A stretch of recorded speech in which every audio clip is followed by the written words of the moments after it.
മംഗല്യം തന്തുനാനെ. രചന നുസ്രത്ത് ബാനു.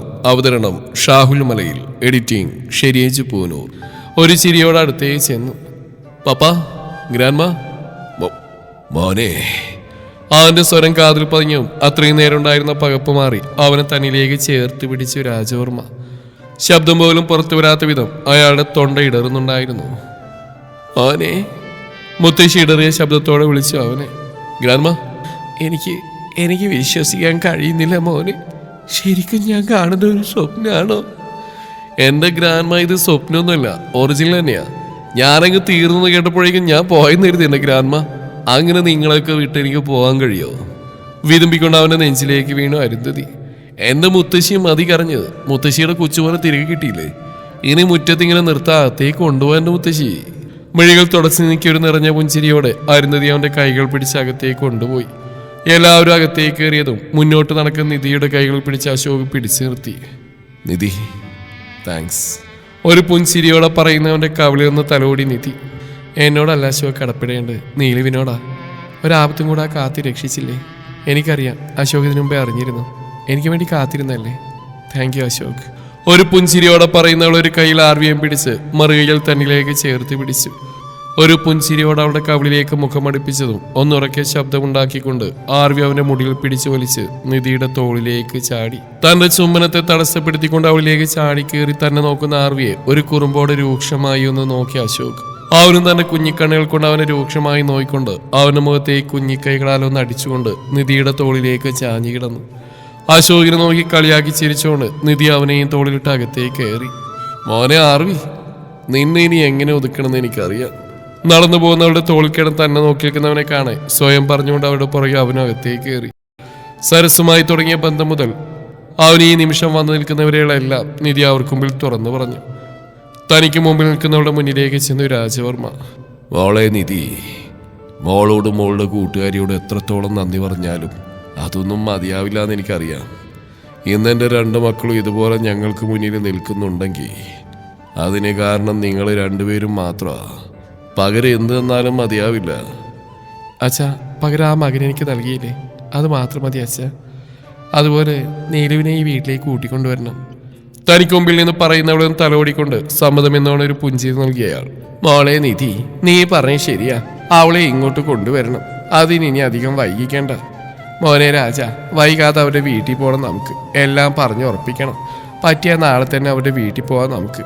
ഏറ്റവും അടുത്ത മുഹൂർത്തത്തിൽ ഇവരുടെ വിവാഹവും നടത്തണം. ദൈവം അനുഗ്രഹിച്ച് ഈ വീട്ടിലേക്ക് നൽകിയ നിധി തന്നെയാണ് നിങ്ങൾ രണ്ടുപേരും. പറയുന്നതോടൊപ്പം സന്തോഷത്തോടെ അവളുടെ കവിളിലൊന്ന് തലോടി അരുന്ധതി. കഴിഞ്ഞുപോയ വേദനകൾക്കുമപ്പുറം കൈലാസത്തിൽ സന്തോഷത്തിന്റെ തിരുനാളം മുട്ടിട്ട് തുടങ്ങിയിരുന്നു. എല്ലാം കേട്ടൊരു മൂലയിൽ താടി കൈ കൊടുത്ത് ചിരിച്ചും സംസാരിച്ചിരിക്കുന്നവർ ഒന്നാകെ നോക്കി മാലിനി. ഓ, നിധി നിധി നിധി നിധി പറഞ്ഞു. വർഷങ്ങളോളം കാത്തിരുന്നു നിധി കുമ്പത്തെ കൊണ്ടുവന്ന് കയറ്റി ഇങ്ങോട്ട്. ഇനി ഇത് അടുത്തൊരു നീതിയും കൂടെ. ഇവർക്കൊക്കെ ഈ ദരിദ്രവാസികളെ മാത്രമേ കിട്ടിയുള്ളൂ. എൻ്റെ മോന് ഞാനും കണ്ടുപിടിക്കും ഒന്നിനെ, നിന്നെക്കാളൊക്കെ സുന്ദരിയും കോടീശ്വരിയായ മരുമകളെ. നോയിക്കോ. എല്ലാവരെയും നോക്കി സ്വയം ആത്മഹതിച്ചു മാലിനി. ഒരാഴ്ച കടന്നുപോയി. സന്തോഷത്തിന്റെയും ആഘോഷത്തിന്റെയും തുടക്കമിട്ട ദിവസങ്ങൾ. ഈ ഒരാഴ്ചക്കുള്ളിൽ തന്നെ എല്ലാവരും ചേർന്ന് നീലുവിന്റെ വീട്ടിൽ പോയി കാര്യങ്ങളെല്ലാം സംസാരിച്ച് വിവാഹത്തിന് ഏറ്റവും അടുത്ത ഒരു മുഹൂർത്തം കുറിച്ചു. ഇത്രയൊക്കെ കാത്തിരുന്ന് ഇനിയൊരു നിശ്ചയം നടത്തേണ്ട, പെട്ടെന്ന് വിവാഹം നടത്താമെന്ന അരുന്ധതിയുടെ അഭിപ്രായത്തോട് ആരും എതിർപ്പൊന്നും പറഞ്ഞില്ല. ചെറുക്കിന് അത് തന്നെയാണ് താല്പര്യം. നിശ്ചയം നടത്തി ഇനിയും ദിവസം മുന്നോട്ട് നീട്ടിക്കൊണ്ടു പോകണ്ടല്ലോ. ഇനി വെറും 5 ദിവസം, വിരലെണ്ണാവുന്ന ദിവസങ്ങൾ മാത്രമേ ഉള്ളൂ വിവാഹത്തിന്. പർച്ചേസും കാര്യങ്ങളും കുടുംബക്കാരും നാട്ടുകാരും ക്ഷണിക്കലൊക്കെ എല്ലാവരും തിരക്കിലാണ്. ഓഫീസിൽ നിന്ന് എത്തിയൊന്ന് ഫ്രഷായി ഇറങ്ങിയതും തൊട്ടിൽ കിടന്നുറങ്ങുന്നവരെ ഒന്ന് നോക്കി അശോക്. പെണ്ണിനെ ഈ മുറിയിലെന്നല്ല, വന്നപ്പോൾ ഒരു മിന്നായം പോലെ കണ്ടതേ ഉള്ളൂ. വിവാഹത്തിന്റെ തിരക്കിൽ ഗ്രാൻഡ്മയ്ക്കൊപ്പം ഫുൾ ബിസിയാണ്. പ്രത്യേകിച്ച് തന്റെ കൂട്ടുകാരിയുടെ ആയതുകൊണ്ട് എല്ലാത്തിനും മുന്നിട്ട് കാര്യങ്ങൾ ചെയ്യുന്നുണ്ട്. അല്ലെങ്കിൽ ഈ കിടന്നുറങ്ങുന്നവന്റെ പുറകെ ചിന്തിച്ചുകൊണ്ട് തലയൊന്ന് കുടിഞ്ഞ് ഡോറടിച്ച് പുറത്തേക്ക് നിധിയും തിരക്കി ഇറങ്ങി അശോക്. ഹാളിലൊന്നും കാണുന്നില്ലെന്ന് കണ്ടതും പെൺപിള്ളേരുടെ കലവില ശബ്ദം കേട്ട് മുത്തശ്ശിയുടെ മുറിയിലേക്ക് നടന്നു അവൻ. ചാരിക്കിടക്കുന്ന ഡോറ് തുറന്നു നോക്കിയതും എല്ലാം കൂടെ വട്ടത്തിലിരുന്ന സാരിയും മറ്റു ഡ്രസ്സും ഓർണമെന്റ്സും എല്ലാം തിരിച്ചും മറിച്ചും നോക്കി ഒരുക്കുന്ന തിരക്കിലാണ്. അതും ഈ പാതിരാത്രി. എല്ലാത്തിനും മുന്നിൽ നടുവിലായി ഒരുത്തി സ്ഥാനം പിടിച്ചിരിക്കുന്നുണ്ട്. തൂക്കിയെടുത്തുകൊണ്ടുപോകാൻ അറിയാഞ്ഞിട്ടല്ല, പിന്നെ എല്ലാം കൂടെ എൻ്റെ നെഞ്ചത്തോട്ടായിരിക്കും. ഒന്ന് നിശ്വസിച്ച് തിരിഞ്ഞതും ഒരു പുഞ്ചിരിയോടെ നിറവയറും പിടിച്ചു നിൽക്കുന്ന സൗഗന്ധിയാണ് കണ്ടത്. ഇപ്പൊ അവൾക്ക് 7-ാം മാസമാണ്. പണ്ടത്തെ അഹങ്കാരികളിൽ നിന്നൊരു നല്ല ഭാര്യയായും ഒരമ്മയാവാനുമുള്ള അവളിലെ മാറ്റത്തെ ഒന്ന് നോക്കി കണ്ടു അശോക്. നീ മാത്രം ഈ കൂട്ടത്തിൽ കൂടിയില്ലേ? ഞാൻ ഇവിടെ തന്നെ ആയിരുന്നു. അരുണേട്ട വിളിച്ചപ്പോൾ അങ്ങോട്ട് മാറിയെന്നാ. നീ ഇനി അങ്ങോട്ട് തന്നെയാണോ? ഈ സമയം ഇങ്ങനെ ഉറക്കം കളയുന്നതല്ലല്ല. പോയി കിടന്നുറങ്ങാൻ നോക്ക്. അതൊന്നും കുഴപ്പമില്ല അശോക്, എന്നുമില്ലല്ലോ. അവിടെ എല്ലാം നോക്കി സെലക്ട് ചെയ്യാൻ നല്ല രസാ. ചിരിയോടെ പറഞ്ഞു പോകുന്നവളൊക്കെയാണ് ക്ഷമയോടെ കണ്ണുകൾ അടച്ചു അശോക്. അല്ലെങ്കിൽ ഇതിറ്റങ്ങൾക്ക് സാരിയും വളയും മാലയും നോക്കാൻ നിന്ന രാവും പകലും പോലും തിരിച്ചറിയാൻ കഴിയില്ല. ഒരു മുഷിച്ചിലോട് അശോക് തിരിഞ്ഞടന്ന് തൂണിൽ കൈകൾ ചാരി കൈകൾ കെട്ടി തന്നെ നോക്കി വാപ്പുത്തിക്കണിക്കുന്നവനെ കണ്ട് അശോക് അടുത്തേക്ക് ചെന്നു. എന്താണ് ഇത്ര ചിരിക്കാൻ മാത്രം? ഏയ് ഒന്നുമില്ല എൻ്റെ ജാൻ. പിടക്കോഴിയെ തേടി നടക്കുന്ന നിന്നെ കാണാനേ നല്ല രസമുണ്ട്.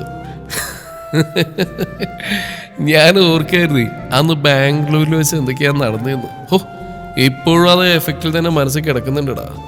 അന്ന് ഞാൻ നിന്നോടൊരു കാര്യം പറഞ്ഞിരുന്നു. നിധിയെ വിട്ട് നീ ശിവ ശിവ എന്ന് പറഞ്ഞ് നടക്കുവോ? അന്ന് നീ എൻ്റെ കഴുത്തി പിടിച്ച് ഞെരുക്കി. ഇപ്പൊ കണ്ടില്ലേ? എന്നാലും നിന്നെ ഞാൻ സമ്മതിച്ചു. ഓ, ഞാനൊന്ന് കോമയിൽ കിടന്ന് 2 വർഷം കഴിഞ്ഞ് എണീറ്റ് വന്നപ്പോ നിന്റെ കല്യാണം കഴിഞ്ഞ് 8 മാസമുള്ള ഒരു കൊച്ചു. ഇതൊക്കെ എങ്ങനെ സാധിച്ചെന്റെ നീയാ? കളിയാക്കി കിണിക്കുന്നവൻ അശോക് അടിമുടിയെ നോക്കി. 4 ദിവസം കൂടെ കഴിഞ്ഞാൽ നിന്റെ കല്യാണമല്ലേ? പഠിപ്പിച്ചുതരാം, നീ മുറിയിലേക്ക് വാ. എടാ നീയ, ഞാൻ നിന്നെ പോലെ അല്ലടാ. ഞാനൊരു കന്യകനാ, കന്യകൻ.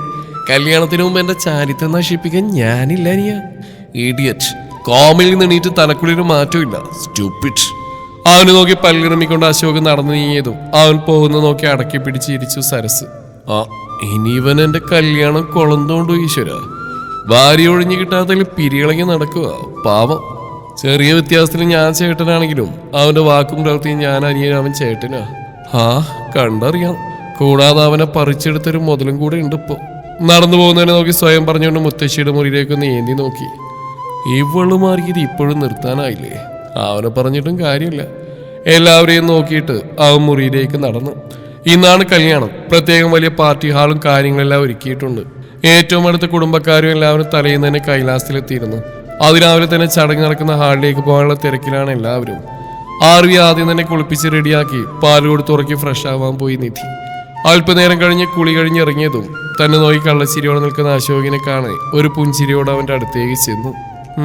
എന്താണ് മിസ്റ്റർ അശോക് ഗുപ്തക്ക് ഒരു കള്ളച്ചിരി? അതോ, ഒരു പ്രത്യേക ഈണത്തോടെ പറഞ്ഞവളുടെ ഇടുപ്പിലൂടെ ചുറ്റിപ്പിടിച്ച് അവളെ തന്നിലേക്ക് അടുപ്പിച്ചു. അതെന്താണെന്നറിയോ? കുറച്ചു ദിവസമായിട്ട് എൻ്റെ ഭാര്യ ഭർത്താവിനെ മറന്നുപോയോ എന്നൊരു സംശയം. ഏത് പാതിരാത്രിയിലും നിന്നെ മഷിയിട്ട് നോക്കിയാൽ പോലും കാണാനില്ല. നിധി അവനെ നോക്കിയൊന്ന് പുഞ്ചിരിച്ചുകൊണ്ട് അവൻ്റെ കഴുത്തിലൂടെ ചുറ്റിപ്പിടിച്ചു. അതെന്താന്നോ, നമ്മുടെ സരസിൻ്റെ നീലുവിൻ്റെ കല്യാണല്ലേ. അപ്പോൾ എന്താണെന്നറിയില്ല, സന്തോഷം കൊണ്ട് എന്തൊക്കെ ചെയ്തിട്ടങ്ങ് മതിയാവുന്നില്ല അശോക്. എങ്കിലും ഇടക്കൊക്കെ എന്നെ ഒന്ന് പരിഗണിക്കുന്നത് നല്ലതാ. അച്ചോടാ, എൻ്റെ അശോകിനെ ഞാൻ പരിഗണിക്കാണ്ടിരിക്കോ? വേഗം പോയി കുളിച്ചിട്ടോ, നമുക്ക് ഒരുമിച്ച് താഴേക്ക് പോവാം. അതിനു മുമ്പ് ഒന്നുകൂടെ നിനക്കൊന്ന് കുളിക്കുന്നതുകൊണ്ട് പ്രശ്നമൊന്നും ഇല്ലല്ലോ അല്ലേ? അശോക് കളിക്കല്ലേ, എല്ലാവരും താഴെ റെഡിയായി തുടങ്ങി. ഒന്ന് വാ അശോക്. ചിണുങ്ങി പറയുന്നവൾ ഒന്നുകൂടെ തന്നിലേക്ക് അടക്കി പിടിച്ച് അവളുടെ അധരങ്ങളിലേക്ക് തന്റെ അധരങ്ങൾ കോർത്തെടുക്കാൻ തുടങ്ങിയതും കാതിൽ പതിക്കുന്ന ശബ്ദത്തിൽ അശോക് നിധിയും ഒരുപോലെ ബെഡിലേക്ക് തിരിഞ്ഞു നോക്കി. കൈകൾ ബെഡിൽ കുത്തി എണീറ്റിരുന്ന് ഇരുവരെയും നോക്കി ചുണ്ടുകൂർപ്പിച്ച് എന്തോ കാര്യം പോലെ ശബ്ദമുണ്ടാക്കുന്നവനെ അശോക് ഒന്ന് ഇരുത്തി നോക്കി. നിനക്ക് വേറൊരു പണിയില്ലടാ? കുഞ്ഞിനെ നോക്കി കുശുമ്പോടെ ചോദിക്കുന്നവനെ കാണേ നിധി ഒന്ന് പൊട്ടിച്ചിരിച്ചു. ഇതന്നെയാ അവനും ചോദിക്കുന്നേ, പാപ്പക്ക് വേറെ പണിയില്ലേന്ന്. ചിരിയോടെ പറഞ്ഞ് അവനിൽ നിന്ന് അകന്നു മാറി ആർവി എടുത്ത് മടിയിലേക്ക് വെച്ചു നിധി. ഡോറ് മുട്ടുന്ന ശബ്ദം കേട്ടതും നിധി അവനെ എടുത്തുകൊണ്ട് ചെന്ന് ഡോറ് തുറന്നു. നീ ഇതുവരെ റെഡിയായില്ലേ മോളെ? അമ്മായി, ഞാൻ റെഡിയാവും നിൽക്കുക. അപ്പോഴാ ഇവനോട് അറിഞ്ഞേ. എന്നാ റെഡിയായി വാ. അവൻ ഇങ്ങെത്താ പറഞ്ഞുകൊണ്ട് ദുർഗാവുടെ കയ്യിൽ നിന്ന് ആർവി എടുത്തു. അമ്മായി, ലക്ഷ്മിയമ്മ ദേവേണ്ണൊക്കെ വന്നില്ലേ? അവരൊക്കെ എത്തിയിട്ടുണ്ട്. നിന്നെയും കുഞ്ഞിനെ എല്ലാം തിരക്കുന്നുണ്ട്. നീ വേഗം റെഡിയായി താഴേക്ക് വാ. അശോക് എവിടെ? അശോക് ഇത് റെഡിയാവുന്ന അമ്മായി. എന്നാ നീ വൈകണ്ട, വേഗം വാ. ഒന്ന് മൂളിക്കൊണ്ട് നിധി ഡോറടച്ചോ അശോകവളെ വലിച്ച് ബെഡിലേക്ക് ഇട്ടു. എന്താ അശോക് ഈ കാണിക്കുന്നത്? അമ്മായി പറഞ്ഞു കേട്ടില്ലേ, എല്ലാവരും നമ്മളെ തിരക്കുന്നുണ്ട്. ഒന്ന് മാറിക്ക്, ഞാൻ റെഡിയാവട്ടെ. അങ്ങനെ അങ്ങ് പോയാലോ? നിന്നെ ഞാൻ റെഡിയാക്കിയ പോരെ? പറഞ്ഞുകൊണ്ട് അവളിലേക്ക് മുഖമടുപ്പിച്ചു. ശിവേച്ചി. ഡോർ തട്ടിക്കൊണ്ട് ശരണ്യയുടെ വിളി കേട്ടതും അശോക് തന്റെ ഇരുകണ്ണുകൾ ഇറുക്കി അടച്ചു. മിഴികൾ വലിച്ചുറന്ന് അവളെ ഒന്ന് ഇരുത്തി നോക്കി എണീറ്റ് ടവൽ എടുത്തുകൊണ്ട് വാഷ്റൂമിലേക്ക് കയറി. ഒരു ചെറുപുഞ്ചിരിയോടെ നിധി ബെഡിൽ നിന്ന് എണീറ്റ് ചെന്ന് ഡോർ തുറന്നു. ശിവേച്ചി, ചേച്ചി റെഡിയായില്ലേ? ഞാനത് റെഡിയാവാൻ നിൽക്കുക. എന്നാ വേഗം നോക്കി ചേച്ചി. പിന്നെ ചേച്ചിയുടെ ആ ഫൗണ്ടേഷൻ തന്നെ, ഞാനത് ഇട്ടിട്ട് പോയിക്കോളാം താഴേക്ക്. നിധി ഒരു പുഞ്ചിരിയോടെ എടുത്തു കൊടുത്തു. കണ്ണാടിയിൽ നോക്കി മുഖത്ത് തേച്ച് പിടിപ്പിക്കുന്നവളെ ഒരു ചെറു ചിരിയോടെ നോക്കി നിന്നു. താങ്ക്സ് ചേച്ചി. ഇനി ചേച്ചി വേഗം ഒരുങ്ങി വാ. പറഞ്ഞുകൊണ്ട് പോവാനൊരുങ്ങിയതും നിധി അവളുടെ കയ്യിൽ പിടിച്ചു. എന്താ ചേച്ചി? അല്ല, എൻ്റെ മോളുടെ ഉദ്ദേശം എന്താ? എന്തുദ്ദേശം? അമ്മായി എന്നോട് പറഞ്ഞിരുന്നു ഈടായിട്ട് പെണ്ണിന് കുറച്ച് ഇളക്കം കൂടുന്നുണ്ട്. അങ്ങനെയൊന്നുമില്ല ചേച്ചി. പിന്നെ ചെറിയൊരു ഇഷ്ടം. ചേച്ചിയെ സ്നേഹിച്ച് കരുതി ജീവിതകാലം മുഴുവൻ ദേവേട്ടൻ പെണ്ണിട്ടാ നടക്കണം. അങ്ങേർക്കൊരു ജീവിതം കൊടുക്കാൻ കഴിഞ്ഞില്ല. അവർ നല്ല കാര്യമില്ല ചേച്ചി. ചേച്ചി പറ, അതിൽ തെറ്റുണ്ടോ? പക്ഷെ അങ്ങേർക്ക് അത് മനസ്സിലാവേണ്ട എൻ്റെ ചേച്ചി. എന്തോരം കഷ്ടപ്പാടാണെന്നറിയേണ്ട കാര്യം. ചേച്ചി അതോർത്ത് ടെൻഷനാവേണ്ട. എല്ലാം സെറ്റ്. ഞാൻ സെറ്റാക്കും. ചേച്ചി വേറെ റെഡി ആയിക്കോ. അതും പറഞ്ഞൊരു കൂസലുമില്ലാതെ പോകുന്നവളെ കാണെ വാ പൊളിച്ച് നോക്കി നിന്ന് നിധി. വീണ്ടും അവൾ പറഞ്ഞേക്കെ ഓർത്ത് ഒന്ന് പൊട്ടിച്ചിരിച്ചു പോയി അവൾ. നിധിയുടെ അടുത്തുനിന്നും താഴെത്തിയതും തൂണിനടുത്തായ അരുണിനോട് സംസാരിച്ചിരിക്കുന്ന ദേവനെ കാണെ അല്പം മാറി അവനെ നോയിക്കൊണ്ട് നിന്നു ശരണ്യ. എന്നാൽ ഇതേ സമയം സൗഗന്ധി അരുണിന്റെ അടുത്തേക്ക് ചെന്ന് അവനെയും കൂട്ടി റൂമിലേക്ക് പോകുന്ന കണ്ട് ശരണ്യ ദേവന്റെ അടുത്തേക്ക് ഓടിച്ചെന്നു. ദേവേട്ടാ, ദേവനെ ഇപ്പൊ എത്തിയുള്ളൂ? ഞങ്ങൾക്ക് ഇന്നലെ ഇവിടെ എത്തിയിരുന്നു. ഒന്ന് മൂളിക്കൊണ്ട് അവൻ തിരിഞ്ഞു പോകാൻ നിന്നും ശരണ്യ അവന്റെ കയ്യിൽ പിടിച്ച് നിർത്തി. അങ്ങനെ അങ്ങ് പോകല്ലേ മാഷേ, ഒന്ന് നിക്ക്. പിന്നെ ദേ, ഈ ഡ്രസ്സ് എങ്ങനെയുണ്ട്? ശിവേച്ചി എടുത്തെന്നാ. എനിക്ക് നന്നായിട്ട് ചേരുന്നില്ലേ ദേവേട്ടാ? ചിരിച്ചുകൊണ്ട് മുഖത്ത് അല്പം നാണം കിളത്തി പറയുന്നവളെ കാണെ ദേവൻ അടിമുടിയും നോക്കി. കൊള്ളാം. അത്രയേ ഉള്ളൂ? ഒന്ന് മര്യാദക്ക് പറയണ്ടേ ദേവേട്ടാ. ഇതിൽ കൂടുതൽ എന്ത് പറയണമെന്നാ? കണ്ടിട്ട് വലിയ കുഴപ്പമൊന്നുമില്ല. മുഖം കാണിപ്പിച്ചുള്ള അവന്റെ സംസാരം കേട്ട് ദേഷ്യത്തോടെ അവന്റെ അടുത്തേക്ക് ഒന്നുകൂടെ ചേർന്ന് നിന്ന് അവൾ. ദേ, ഒരു കാര്യം ഞാൻ പറഞ്ഞേക്കാം. ഞാനിങ്ങനെ പുറകെ നടക്കുന്ന അത്രയ്ക്ക് വലിയ ഹൈപ്പെടുത്ത് നടക്കൊന്നും വേണ്ട. ഈ നിൽപ്പും പാവം പിന്നെ ദേ ഈ ഉപ്പിലിട്ട മൂജിക്കും എന്നെ പോലെ ഒരു പെൺകുട്ടിയെ കിട്ടിയാൽ അതിനെ വലിയ മഹാഭാഗ്യം കൂട്ടിയാൽ മതി. ഒരു വൺ സൈഡ് പ്രേമം കൂട്ടി നടന്ന് നിരാശകാമുകം വന്നേക്കുന്നു. ദേ, ഞാനിപ്പോൾ ഡിഗ്രി 2ാം വർഷം. ഒരു വർഷം കൂടെ കഴിഞ്ഞ് എൻ്റെ ഡിഗ്രി കഴിയും. എൻ്റെ അമ്മയെ വെച്ച് നല്ല വല്ല ആലോചന വന്ന് എന്നെ കെട്ടിച്ചു വിടും. ഇനി അതുമല്ല, എൻ്റെ ജീവച്ച് വല്ല പയ്യന്മാനെ കൊണ്ടുവന്ന കണ്ണും പൂട്ടി ഞാനങ്ങ് സമ്മതിക്കും. അല്ലാതെ എൻ്റെ ദേവേട്ടൻ സമ്മതിച്ചില്ലേ എന്ന് പറഞ്ഞ് മാനസമൈനെ പാടി നടക്കത്തൊന്നുമില്ല. ഞാനും കൂടെ പോയാൽ പിന്നെ ഉണ്ടല്ലോ ഒരു പെണ്ണും കിട്ടാ മൂക്കിലും പല്ലും മുളിച്ച് വയസ്സാം കാലത്ത് തുള്ളി വെള്ളം എടുത്തരാ ആളാ നിങ്ങൾ. ഇത് പറഞ്ഞു നടക്കുന്നത് ഞാൻ പൊട്ടിച്ചിരിക്കും, നോയിക്കോ. കലിതുള്ളി പറഞ്ഞു നിർത്തി പോവാൻ നിന്നും വീണ്ടും എന്തോർത്ത് അവന്റെ മുന്നിലേക്ക് തന്നെ ഒന്നുകൂടെ തിരിഞ്ഞു. പെണ്ണിന് കലി അങ്ങ് തീരുന്നില്ല.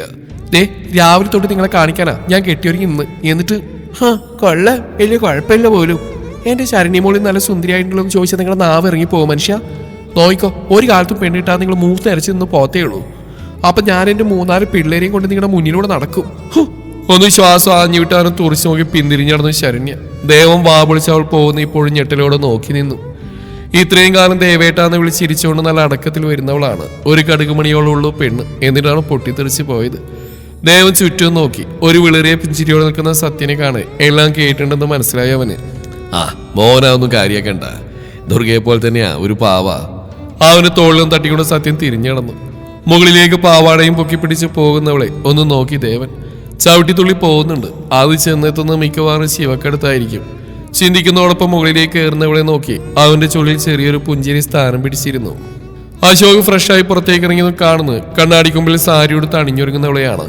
സാൽമൺ പിങ്ക് ഷെയ്ഡുള്ള സാരി ഉടുത്ത് നിൽക്കുന്നവളെ അടിമുടിയെ നോക്കി അശോക്. ബ്ലൗസിൽ സ്വർണ്ണ നിറത്തിലുള്ള എംബ്രോയിഡറി വർക്കുള്ളതുകൊണ്ട് ഒരു ഷാമ്പയിൻ ലുക്ക് തന്നെയാണ്.